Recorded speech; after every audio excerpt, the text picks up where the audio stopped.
Listen to me. Life is going to hit you. Problems are guaranteed. Struggle is guaranteed. Pain is guaranteed. But solutions are a choice. Solutions are a choice, and only the people who choose solutions get to the next level. Some of you wake up every day and the first thing you do is count your problem. And I'm tired. That my family doesn't support me. I don't have money. Stop. Your problem is not your problem. Your attention is your problem. Where focus goes, energy flows. And God didn't give you energy so you could waste it complaining. He gave it to you so you could build something. I tell people all the time, I was homeless. I slept in abandoned buildings. I ate out of trash cans. But I didn't climb out by focusing on the cold floor of the empty stomach. I climbed up because I kept my eyes on the solution, one small step at a time. Let me break it down for you. Some people choke because they stare at the mountain. Successful people start climbing. Some people freeze because they worry about the storm.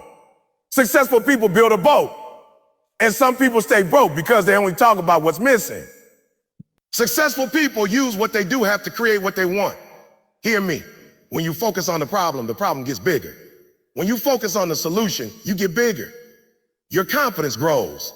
Your strategy grows. Your power grows. You start realizing the mountain was never the obstacle. Your mindset was. Stop telling the world what's wrong. We know what's wrong. Tell me what you're going to do about it. You are one decision away from a completely different life.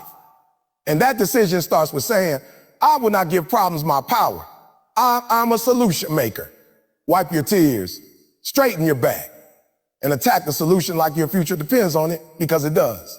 Duh. You don't need perfect conditions. You need focus. You don't need everyone to believe in you. You need courage. You don't need a miracle. You need action. Make the shift today. Stop feeding your problems. Start building your problems. Start building your solutions. Because the day you choose solutions is the day your life stops happening to you and starts happening for you. Let's go. It's your time. When people talk about discipline, success, or transformation, they usually point to strategies, habits, or routines. But underneath everything, before the habits, before the action, before the results, there's something more important that shapes the entire direction of your life. Your focus. What you focus on expands. What you give your attention to becomes your reality. If you spend your time staring at what's broken, you stay broken. If you keep replaying the things that went wrong, you never create space for the things that can go right. Your mind is a garden. Your mind is a garden, and every thought is a seed. And whatever seeds you water the most, those are the ones that will grow. Most people don't realize how much power they actually have because they waste it on the wrong things. They give their energy to fear, to frustration, to doubt, to what someone else said, to what didn't work last time. They sit in the problem like it's a home instead of treating it like a signal pointing them toward change. They feed the negative until the negative becomes the only thing they can see. And I need you to understand something. It's not the problem that is holding you back. It's your focus on the problem that keeps you stuck. Every problem you have is a moment in time, but your focus can turn that moment into a lifetime. You ever meet someone who went through something 10 years ago and still talks about it like it happened yesterday? That's focus. They fed that moment with so much attention that it became part of their identity. And the truth is, most people never break free, not because the obstacle is too big, but because their attention is too small. Your life will always drift in the direction of your dominant thoughts. If you think pain, you feel more pain. If you think defeat, you act defeated. If you think opportunity, you begin to see possibilities others miss. When you decide to shift your focus, you shift your future. And this is not some motivational slogan. This is how the brain works. What you constantly concentrate on becomes the filter your mind uses to interpret everything. If all you see are problems, your brain will search for more problems. If you focus on solutions, your brain starts scanning for opportunities, answers, and strategies. You literally train your mind to become either a magnet for obstacles or a magnet for progress. Some people are addicted to replaying the worst moments of their lives. They rehearse the setbacks, the betrayals, the losses. They don't even realize they're feeding the very thing they want to overcome. And then they wonder why they lack energy, why they're stuck, why they don't feel inspired. It's because your focus determines your emotional state.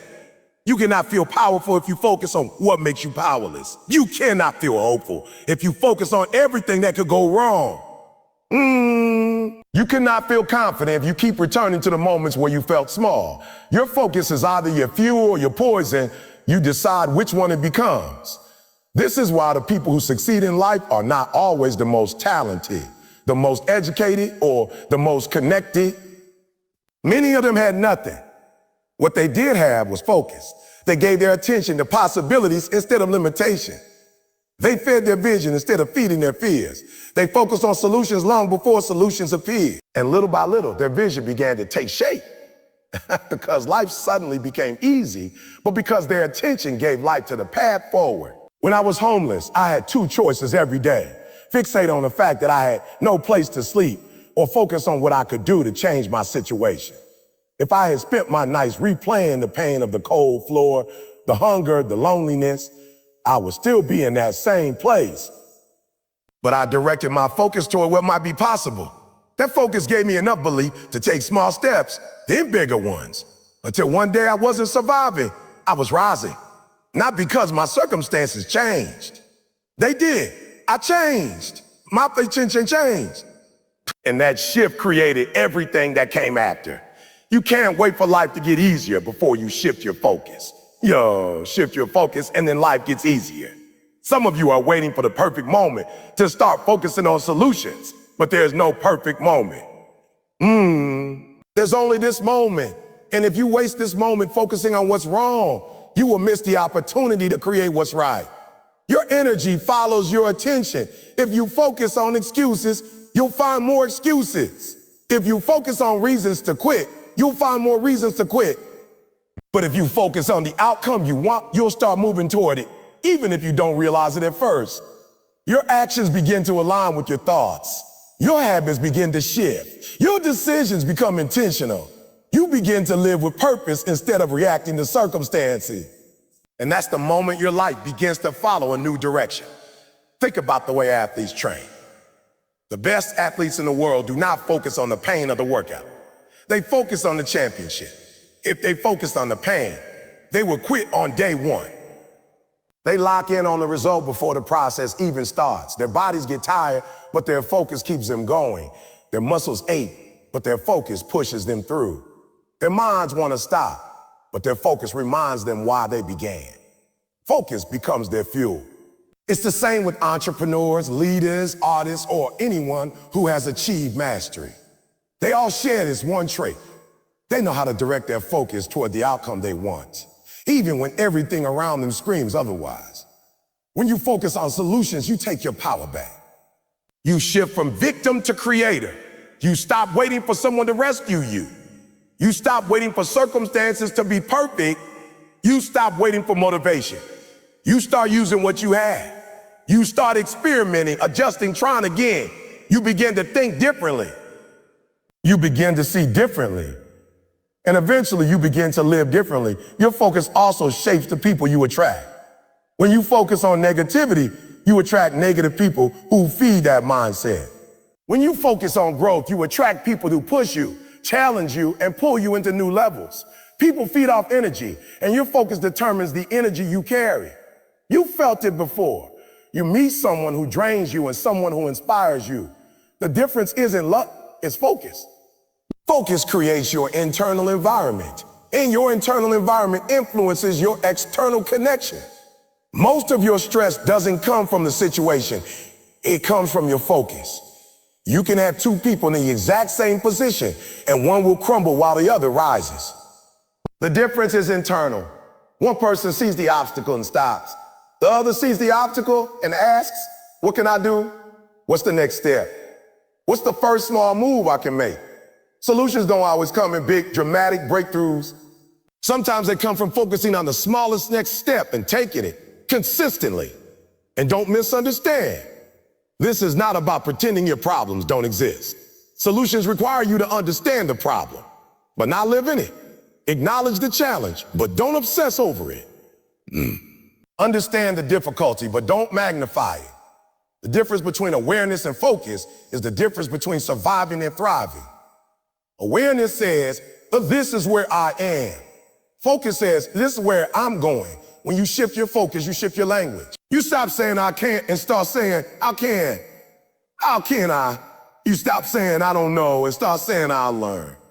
You stop saying I'll learn. You stop saying I can handle this step. Your words follow your focus. Your habits follow your focus. Your life follows your focus. Your life follows your focus. You have no idea how powerful you become when you decide that nothing will get your attention except the things that move you forward. You become unstoppable. You begin to create momentum. You begin to see possibilities everywhere. And eventually, you begin to inspire others, not because you're perfect, but because your focus is strong. Now, people always talk about success like it's some magical moment. Like one day you wake up and suddenly everything is perfect. But real success isn't like that. It's not a miracle, it's a mindset. And one of the most powerful mindsets you can ever develop is understanding that problems are guaranteed, but solutions are a choice. Every single person on this planet will face problems. You don't get to opt out of pain. You don't get to skip the challenges. You don't get to walk through life untouched. Life doesn't work like that. Life is going to test you, push you, and stretch you. But while you don't get to choose your problems, you always get to choose how you respond. This is what separates the people who rise from the people who rise from the people who fall. Not the size of the problem, but the posture of the heart facing it. Some people allow the problem to define them. They let it become a story. They repeat over and over until it becomes their identity. They make the problem bigger than their potential.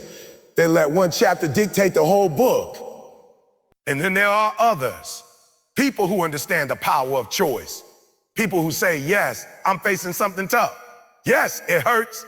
Yes, it's real. But I choose not to let this problem control my future. These are the ones who find the solution. Not because they had an easier path, but because they had a stronger mind.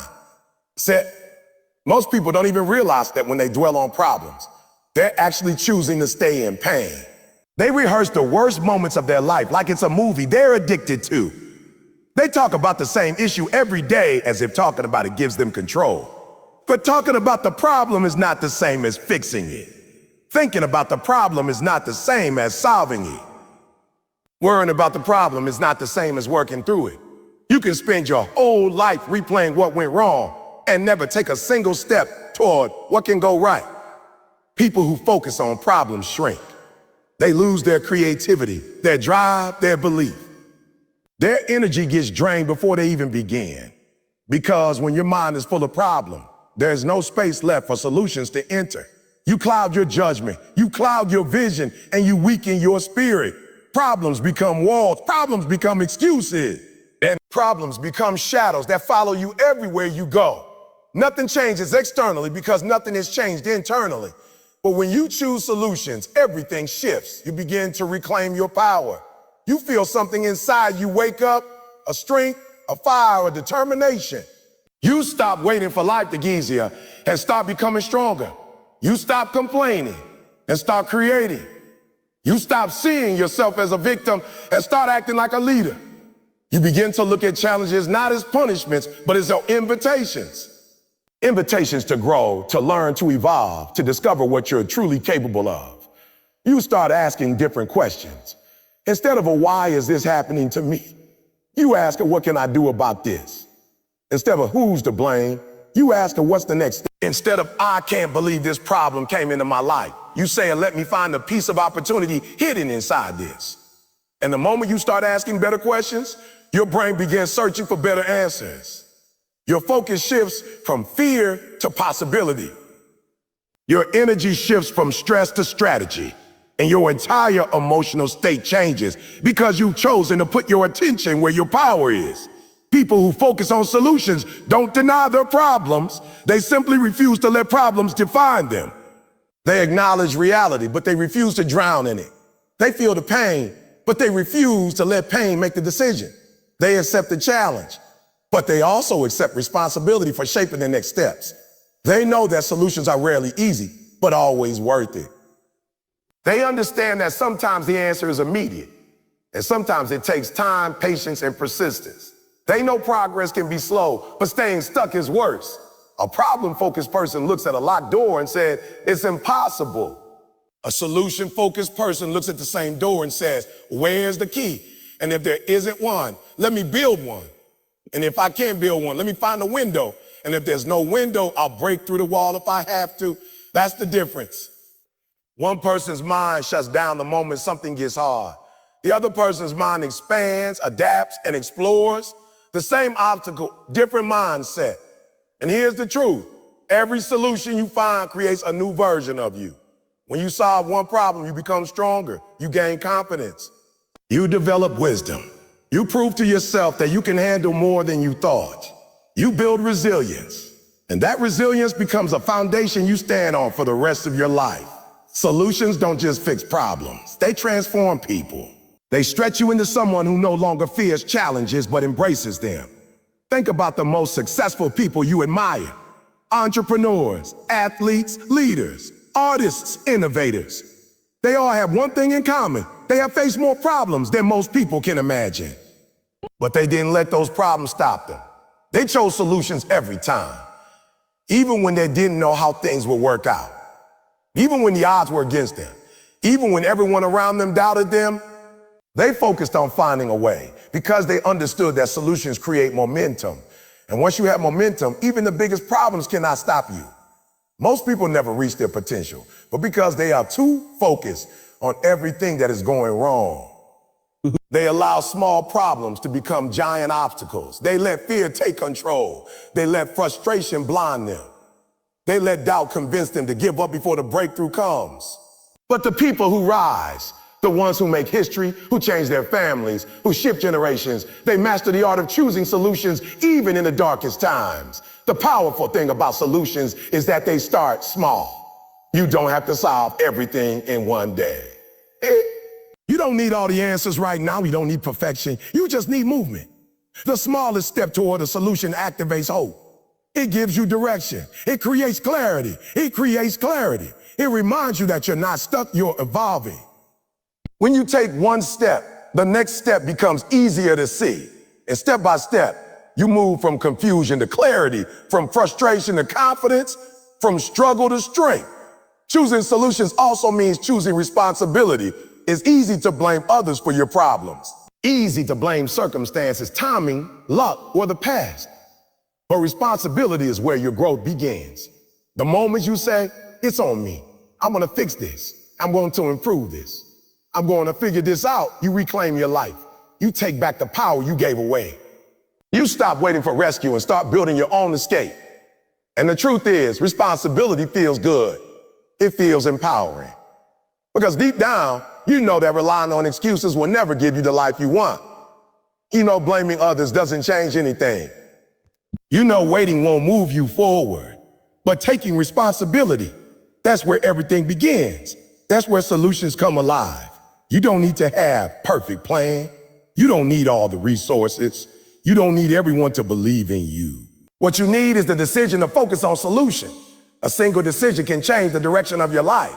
A single decision can break years of stagnation. A single decision can unlock opportunities you couldn't see before. Life will always bring problems. That part is guaranteed. But your response, your mindset, your focus, your choice, that part belongs entirely to you.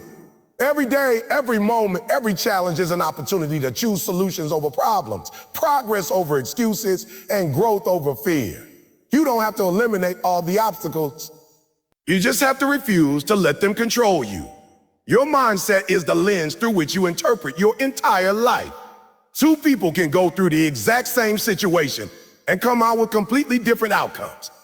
Not because one had better circumstances, but because one had a better mindset. A challenge can either become a wall that stops you or a doorway that leads you somewhere new. And the difference has nothing to do with the size of the challenge and everything to do with the size of your perspective. Your mindset determines how you see the world, how you see yourself, and how you see every obstacle that shows up in your life. People don't realize how powerful their minds are. They don't understand that the world they experience is shaped primarily by what's happening inside them, not outside them. If your mindset is weak, every challenge feels like the end of the world. If your mindset is strong, every challenge feels like the beginning of a new opportunity. Your mindset is like a filter.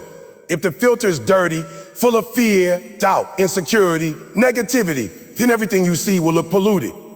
But if the filter is clean, full of confidence, clarity, self-belief, and intention, then everything looks possible. The same world, the same situation, the same challenge, but a completely different reality. Most people have trained their minds to look for problems. They walk into a situation and instantly see what's wrong, what's missing, what could go sideways. They don't even have to try. Their mindset automatically gravitates toward limitation. And then they wonder why they feel stuck, drained, and overwhelmed. Your mindset sets the boundaries of your potential. If you believe the challenge is too big, then it will be. If you believe you're not capable, then you won't be. If you focus on fear, fear will shape your life. But if you believe there's a way forward, you'll start looking for it. If you believe you're strong enough, you'll start acting strong. If you believe something good can come from the challenge, you'll begin searching for that good. A weak mindset looks at difficulty and says, "This is unfair." A strong mindset looks at difficulty and says, "This is training." A weak mindset sees stress and breaks down. A strong mindset sees stress and breaks through. A weak mindset asks, "Why is this happening to me?" A strong mindset asks, "What is this trying to teach me?" The world doesn't give the strongest life to the strongest people. It creates the strongest people through the hardest lives. And whether you become one of those strong people depends on how you view adversity. Your mindset isn't just about what you think. It's about what you choose to think. Thoughts will come and go. Fear will come. Doubt will come. But you decide whether those thoughts become beliefs. You decide whether they take root. You decide whether they influence your future. People say, "I can't control what I think." But you can control which thoughts you feed. You can control which thoughts you give your attention to. You can control which thoughts you allow to grow inside you. And whatever you feed inside your mind becomes the foundation of your reality. Think about someone climbing a mountain. If their mindset is weak, they will see the height, the danger, the distance, the cold, the uncertainty. They will imagine themselves failing before they even take the first step. But if their mindset is strong, they will see the summit. They will see the accomplishment. They will see the growth, the reward, the transformation waiting at the top. The mountain is the same. The path is the same. The difference is the mind. This is why people with strong mindsets often appear fearless. It's not that they don't feel fear. It's that they refuse to let fear dominate their perspective. They feel the fear, but their mindset reminds them that the goal is bigger than the fear. They experience doubt, but their mindset tells them that doubt is just a voice, not a truth. They face obstacles, but their mindset interprets those obstacles as temporary. They choose to believe in progress, even when the path isn't clear. When your mindset is built on strength, resilience, and intention, you begin to see challenges differently. You stop seeing them as personal attacks and start seeing them as opportunities for elevation. Every struggle becomes a stepping stone. Every setback becomes a setup. Every closed door forces you to find a better one. You stop wasting time complaining and start using your energy to move forward. Your mindset becomes your engine. And your mindset influences more than just your emotions. It influences your actions. When you believe something is possible, you act differently, you work harder, you stay up late, you get up early, you become creative, resourceful, persistent.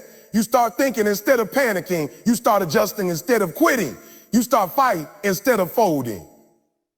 A strong mindset doesn't just change how you feel, it changes what you do. And what you do determines your destiny. Most people never reach their potential not because they lack talent, resources, or opportunities, but because they never developed the mindset required to fully use what they have. They sabotage themselves with their own thoughts. They let fear win before the battle even starts. They talk themselves out of dreams that were fully possible if they had just believed a little longer. They underestimate themselves. They overestimate their obstacles. They surrender mentally long before anything actually becomes impossible. Your mindset is like the steering wheel of a car. You can have the most powerful engine, the best tires, the perfect road, but if your steering is off, you'll crash every time. If your mindset is misaligned, your decisions will be misaligned. Your habits will be misaligned. Your emotions will be misaligned. And eventually your life will be misaligned. Nothing works when the mind is working against you. But when the mind is aligned with strength, purpose, discipline, and resilience, everything else begins to follow. A strong mindset doesn't eliminate challenges. It simply changes the relationship you have with them. Instead of seeing challenges as threats, you see them as tests. Tests to see how far you've come, how much you've grown, and how badly you want what you're chasing. A strong mindset knows that progress requires pressure. Diamonds are created under pressure. Muscles grow under resistance. Characters are formed in the fire. And the people who rise are the ones who refuse to let pressure break them. Your mindset also shapes your self-talk. When things get hard, what do you say to yourself? Do you say, I can't handle this? Or do you say, I've handled worse? I can get through this too. Do you say, this is too much for me? Or do you say, this is making me stronger? You're making me stronger. Do you say, why bother trying? Or do you say, this is exactly why I need to try? Your inner voice becomes your inner world, and your inner world becomes the life you live. You can train your mindset the same way you train your body. Through repetition, discipline, consistency. Every time you choose courage over fear, you strengthen your mindset. Every time you choose action over excuses, you strengthen your mindset. Every time you choose gratitude over negativity, you strengthen your mindset. Every time you go through something painful and come out standing, you strengthen your mindset. Strength isn't built in comfort, it's built in resistance. A strong mindset is a magnet for success. When you think differently, you behave differently. And when you behave differently, you attract different outcomes. You attract opportunities because you're prepared for them. You attract growth because you're open to it. You attract people who will elevate you because they can see your determination. You attract a better life because you have become someone who is ready for it. And the powerful thing about mindset is that it affects not just your future, but the futures of the people around you. Your children learn from your mindset. Your friends feel your energy. Your coworkers mirror your attitude. Your community absorbs your example. When you shift your mindset, you don't just change yourself. You change the atmosphere around you. You give others permission to rise. You give others a standard to follow. You become a living, breathing reminder that greatness is possible. You cannot control every circumstance of your life, but you can control how you perceive, process, and respond to them. You can choose to see a challenge as a dead end or a doorway. And that choice will determine the entire direction of your life. That complaining is one of the most expensive habits a human being can have, and most people don't even realize the price they're paying. Every time you complain, you are giving away a piece of your energy, a piece of your focus, and a piece of your future. Complaining feels harmless because it comes naturally, almost unconsciously. You get hurt, you complain. You get tired, you complain. Things don't go your way, you complain. But what you don't see is that every complaint is a withdrawal from your internal bank account, a withdrawal of strength, a withdrawal of clarity, a withdrawal of motivation. And after years of complaining, you wake up bankrupt, emotionally, mentally, spiritually, wondering why nothing is moving in your life. People say they want success, but they feed themselves negativity all day long. They talk about what didn't work, who didn't support them, what went wrong, and what should have happened but didn't. And they're shocked when they feel drained. Complaining doesn't just describe your situation, it defines your situation. You give your voice to the problem instead of giving your voice to the solution. You put energy into the pain instead of putting energy into progress. You strengthen the very thing you wish would disappear. When you complain, you tell your mind that this is where I want to stay. Even if that place is frustration, disappointment, or despair, your mind listens. It doesn't understand sarcasm or emotion. It follows direction.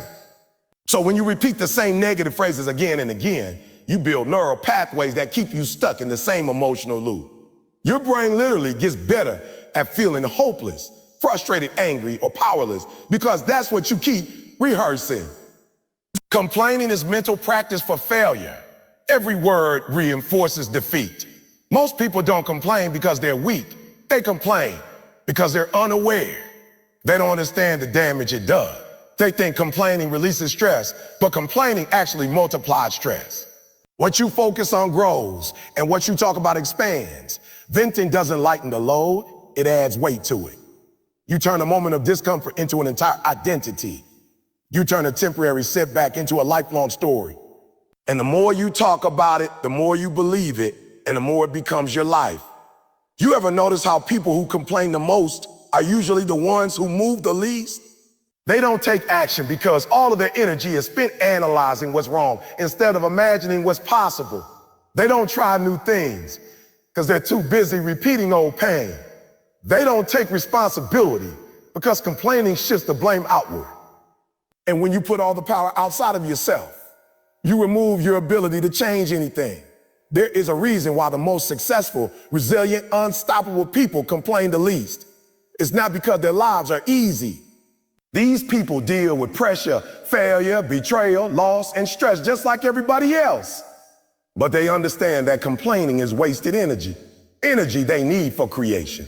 Energy they need for execution. Energy they need for solving the problem, not magnifying it. They know that if they take 5 minutes to complain, that's 5 minutes they could have used to move forward. When you stop complaining, you enter a different league of life.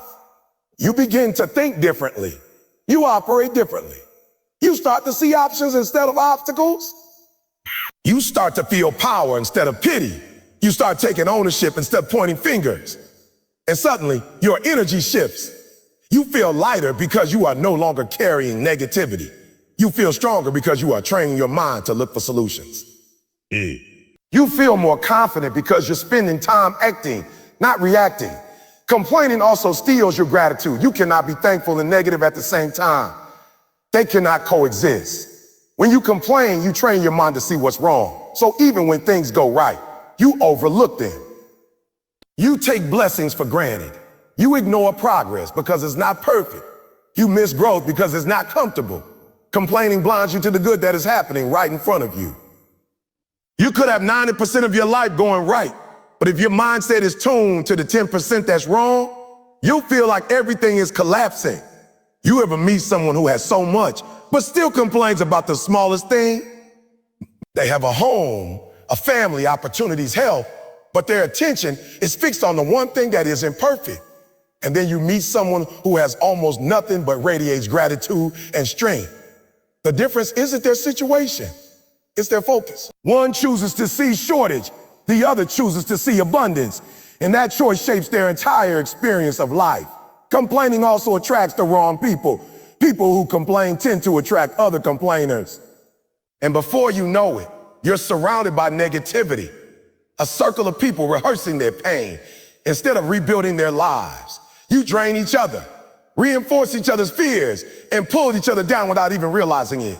You start repeating each other's complaints and living each other's limitations. Misery loves company, but it destroys destiny. On the other hand, when you stop complaining, your environment begins to change. People who thrive, who build, who dream, who push forward. Those people don't want to be around constant negativity. They want to be around people who elevate, not drain. When you choose silence over complaining, when you choose strategy over whining, when you choose resilience over excuses, you begin to attract people who think like that too. You create a community that pushes you to grow. Complaining also kills discipline. When you're constantly talking about how hard something is, you weaken the will to continue. You talk yourself out of consistency. You convince yourself that giving up is justified. You start thinking, maybe I'm not meant for this, not because it's true, but because you repeated the discomfort until your mind accepted it as fact. Every complaint lowers your threshold for pressure. It makes you more likely to quit the next time things get tough. Discipline is born from doing what needs to be done even when you don't feel like it. Complaining is the opposite. It makes you more controlled by your feeling and less controlled by your commitment. The commitment. Strong people feel the same discomfort everyone else feels. They just don't speak defeat over themselves. They choose silence. They choose focus. They choose action. They save their energy for what matters. When you stop complaining, you start problem solving. You start thinking, what's the next step? What can I do with what I have? How can I turn this around? That mindset creates solutions. Solutions create progress. Progress creates pride, and pride creates momentum. Momentum makes you unstoppable. People think complaining is harmless, but it is one of the biggest killers of dreams. You waste time complaining about the job you don't like instead of working on the skills that will get you out. You complain about being tired instead of improving your habits. You complain about the results you're not getting instead of improving the effort you're putting in. You complain about people not supporting you instead of finding ways to support yourself. Complaining is emotional procrastination. It feels like effort, but it produces nothing. The moment you decide to stop complaining, your entire internal world begins to shift. You start to feel more control because you are finally taking ownership. You start to feel stronger because you're not feeding weakness with words. You start to feel hopeful because your mind is no longer clouded with negativity. You stop wasting emotional energy and start investing it into growth. And something incredible happens when you break the complaining habit. You start seeing solutions that were invisible before. They were always there, but your mind was too crowded with negativity to see them. When you remove complaining, you clear mental space. Ideas come easier. Creativity returns. Confidence grows. You begin to feel capable again. You start acting like someone who believes change is possible. And that belief becomes the fuel that turns problems into possibilities. When people talk about achieving success, they often point to external circumstances, the money they didn't have, the connections they lacked, or the perfect timing that never came. But the truth is, success has never belonged to the people with the most resources. It has always belonged to the people who take what they have, no matter how smart, and put it to work. The world isn't shaped by perfect conditions. The world is shaped by people who refuse to wait for them. And when you stop waiting for everything to line up and start using whatever is already in your hands, you begin to unlock a version of yourself you didn't even know existed. Most people convince themselves they can't start because something is missing. They tell themselves, when I get more money, then I'll start. And when I have more support, then I'll begin. When I feel ready, then I'll take action. They create this imaginary future where everything is finally ideal, and that's when they'll finally move, but that future never comes. Perfect conditions never arrive. Life will always present you with some kind of inconvenience, some kind of discomfort, some kind of imperfection. Those who succeed aren't the ones who wait. They're the ones who act right in the middle of the imperfections. When you're willing to work with what you have, you turn limitations into creativity. You become resourceful, and resourcefulness has always been more powerful than resources. Think about it. What good is $1 million in the hands of someone who isn't committed, disciplined, or hungry? What good is the best technology, the best environment, or the best mentor if the person receiving it doesn't have the courage to use it? Meanwhile, someone with nothing but a strong mind, a strong heart, and a willingness to try can build a future that shocks the world. The difference isn't what they have, it's what they do with it. There's a dangerous trap people fall into when they wait for ideal conditions. They start believing this lie. I can't do it right now.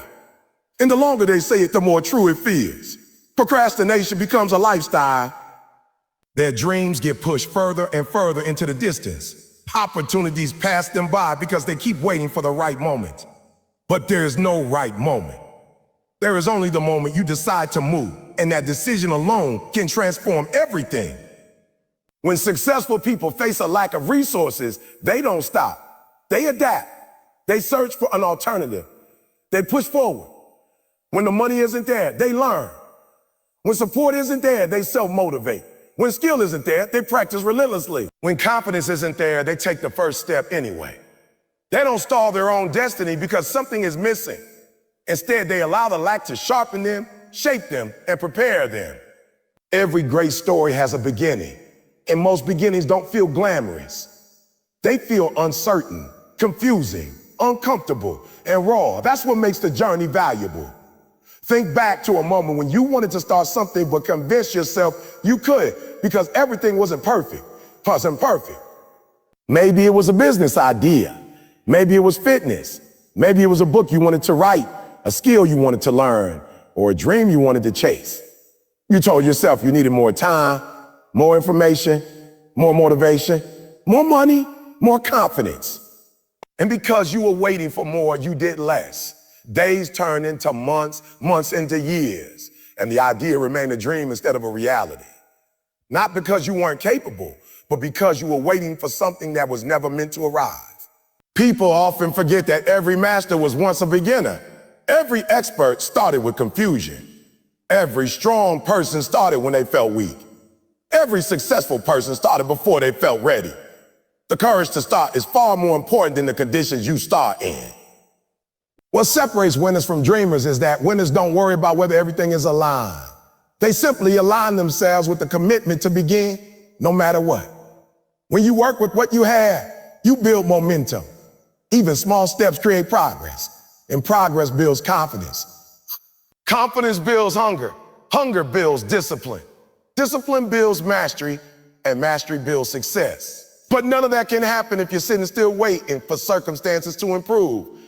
The breakthrough begins not when everything is perfect, but when you refuse to let imperfection stop you. Boom. There's power in movement. There is clarity in action. Sometimes you won't know the full path until you start walking. Sometimes you won't understand the full strategy until you take the first step. Taking action is how life reveals the next direction. But if you wait for everything to make sense before you begin, you'll never take the first step, and the path will remain hidden. When you embrace imperfection, you learn to trust your ability instead of leaning on your circumstance. You learn to build instead of waiting to receive. You learn that effort can compensate for missing pieces and creativity can overcome obstacles. Many of the greatest creations in the world were built under pressure, under lack, under uncertainty. People didn't build their dreams because they had everything. They built their dreams because they were determined to make something from the little they had. Imagine if you kept waiting for perfect weather before planting seeds. You'd never have a garden. Real growth begins in the soil you have, not the soil you wish you had. And the more you work with the soil in front of you, the more capable you become. You learn to adapt. You learn to endure. You learn to solve problems quickly because you built that muscle. And once you develop that mindset, you become unstoppable because you no longer depend on conditions. You depend on yourself. Sometimes the very thing you think you lack is the reason you'll grow. You might think you need more support, but maybe you need to learn how to stand stronger alone. You might think you need more money, but maybe you need to learn how to manage and maximize what you already have. You might think you need more talent, but maybe you need to sharpen your consistency instead. What feels like lack is often preparation. What feels like limitation is often training. What feels like an obstacle is often the very tool that shapes your resilience. Life rewards the person who moves forward despite uncertainty. Life opens doors for those who knock, not for those who wait for the door to open by itself. When you take action with what you have, you send a message to your future that you're ready to receive more. And when you prove you can handle little, life begins to trust you with more. People who sit back waiting for better conditions are telling life they're not prepared. People who push forward anyway are saying, give me the challenge, give me the responsibility, I'm ready. There is something powerful about starting from a place where everything isn't perfect. You gain a different level of appreciation. You become more disciplined, you become more hungry. You value every step. You recognize every opportunity. People who start with everything often take it for granted. People who start with nothing rarely do. That hunger is what builds greatness. That hunger is what makes someone unstoppable. You have everything you need right now to take the first step. It may not be everything you wish you had, but it's everything you need to begin. Your success won't come from waiting for a perfect environment. It will come from your ability to grow inside an imperfect one. Stop looking at what's missing and start seeing what's possible. The conditions may not be perfect, but you are capable. You are resourceful. You are powerful. And the moment you stop waiting and start working, your entire life begins to shift. That growth doesn't happen when life is comfortable. It doesn't happen when everything is smooth, predictable, and perfectly aligned. Growth happens when you look at a challenge and decide you're not going to run from it. Growth happens when you attack the solution with everything in you, even when it scares you, even when you're unsure, even when you're tired. Most people don't grow because they spend too much time examining the pain. They analyze what went wrong. They replay the failure. They dive into the disappointment, and they hold on to the frustration. What they don't realize is that the more they stare at the pain, the more the pain becomes their identity. And when pain becomes your identity, you can't move forward. There's nothing wrong with acknowledging pain. Pain is real. Hurt, setbacks, frustration, those are part of being human. But the difference between people who evolve and people who stay stuck is what they do after acknowledging the pain. Some people take the hit and stay there, telling everyone who will listen how hard life is. Others feel the hit, take a breath, and then start looking for the next move. They ask different questions. They shift their energy from replaying the problem to figuring out how they're going to solve it. That decision alone separates stagnation from growth. Every time you choose to analyze the pain instead of attacking the solution, you burn energy in the wrong direction. Pain doesn't disappear because you understand it better. It disappears because you outgrow it. And you outgrow it through action. You outgrow it through steps forward. You outgrow it by refusing to let the pain run the show. People who are constantly trapped in their struggles aren't trapped because the struggles are stronger. They're trapped because they keep feeding the struggle with their attention. They keep focusing on what broke instead of focusing on what can be built. Growth requires movement. You can't think your way out of some situations. You have to act your way out. You can spend months analyzing why something didn't work. You can spend years explaining what went wrong. But until you take action, nothing changes. Solutions don't come from contemplation alone. They come from effort, experimentation, and execution. The moment you start moving, your mindset shifts from victimhood to empowerment. You go from feeling helpless to realizing you have influence. And once you feel that sense of influence, even in a small way, your whole spirit starts to rise. People often avoid action because they fear it won't be perfect. They don't want to take the first step until they're sure it's the right one. But the truth is, the right step is any step that breaks stagnation. Growth doesn't come from perfection. It comes from learning, adjusting, and evolving. If you wait until you have the perfect plan, you'll never begin. The solution becomes clearer as you move, not while you stand still. Most people never discover how capable they are because they don't give themselves enough chances to try. You will grow more through messy action than you ever will through perfect thinking. When you attack the solution, you force yourself into a mindset of possibility. You become someone who looks forward instead of backward. You stop allowing pain to anchor you. You stop allowing disappointment to define you. You stop allowing challenges to intimidate you. Instead, you begin to see challenges as invitations to become stronger, sharper, more creative, and more resilient. Every great success story has a moment where the person chose to act in the middle of difficulty. They didn't wait until they felt fearless. They moved despite the fear. They didn't wait until the pain faded. They moved with the pain. They didn't wait for the confusion to clear. They moved toward clarity. Action has always been the bridge between struggle and strength. When you move, you take control. When you hesitate, you surrender control to the situation.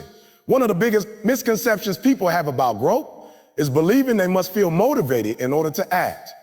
Motivation is useful, but it's not dependable. It's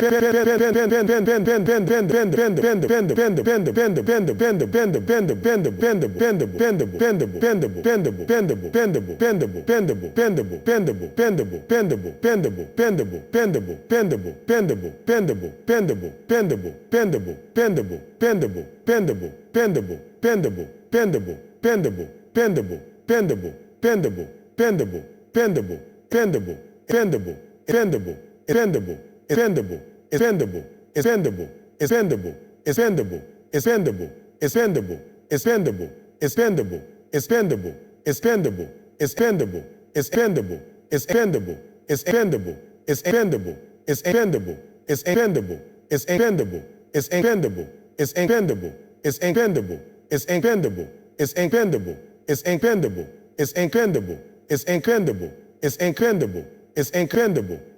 incredible. It's incredible.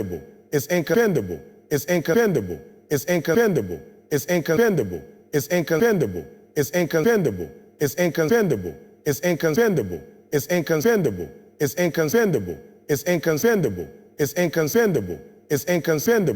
inconceivable. It's inconceivable. It's inconceivable. It's inconceivable. It's inconceivable. It's inconceivable. It's inconceivable. It's inconceivable. It's inconceivable. It's inconceivable.